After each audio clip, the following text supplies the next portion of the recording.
All right, let's talk sweet potato.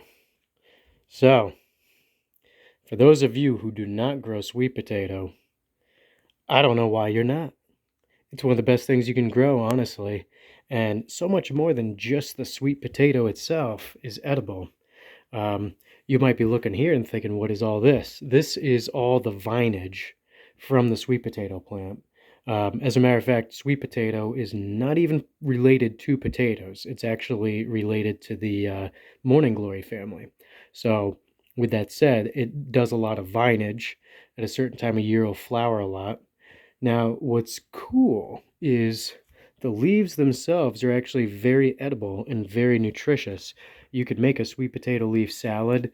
They're actually relatively similar in taste to spinach, so it's nice. It's a nice addition to a salad. You can easily grow it indoors too to overwinter. If you grow it indoors, you're not really going to get sweet potato growth, um, but you will get vinage, which is good.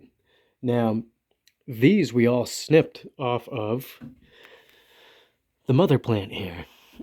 This was really like three main vines, and they had grown all over the place here. So we snipped them all up. Some of them we had to get rid of because some of them just weren't that healthy. But this is what we got out of it. So we've got 7 segments of vine, or slips as they call them.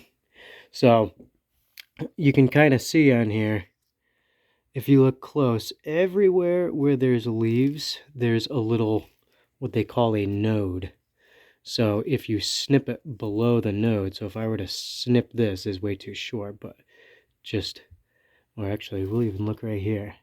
See this? This is the node.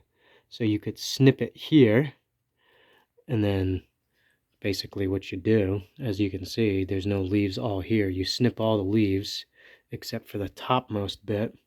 Usually when I snip them, I'll snip about a 8 to 10 inch segment, snip off all but the topmost leaves, and then submerge the rest in water. And you can see after this has only been about a week and a half, and there are some vigorous vines. I actually had multiple slips in each jar. I had to just separate them. We lost a little bit of nice roots from doing that because they really tangled on each other. But it's a very simple thing to do. So now, here's a cool thing. I don't think I'm actually even going to plant any out in the garden this year. What I think I'm going to do is I'm going to pot them. I will put them outside so they can get some real sunlight and really get strengthened and hardened off. And then what I think I'll do is I'll just leave them out in the pots, and I'm going to bring them back inside and let these all become new mother plants and let them all vine like crazy. Then I can do a whole lot of snipping, and then guess what? I have a ton of slips then that I could plant all over the place. I could plant them actually alongside the outside of the chicken run, and that way they'll actually even vine up the chicken run. The leaves will go inside, and then that'll be some nice, easy picking for the chickens to eat. And the more they eat it, the more growth the plant is going to want to do anyways, because a plant under stress is going to want to grow more. So anyways, that's our plan here.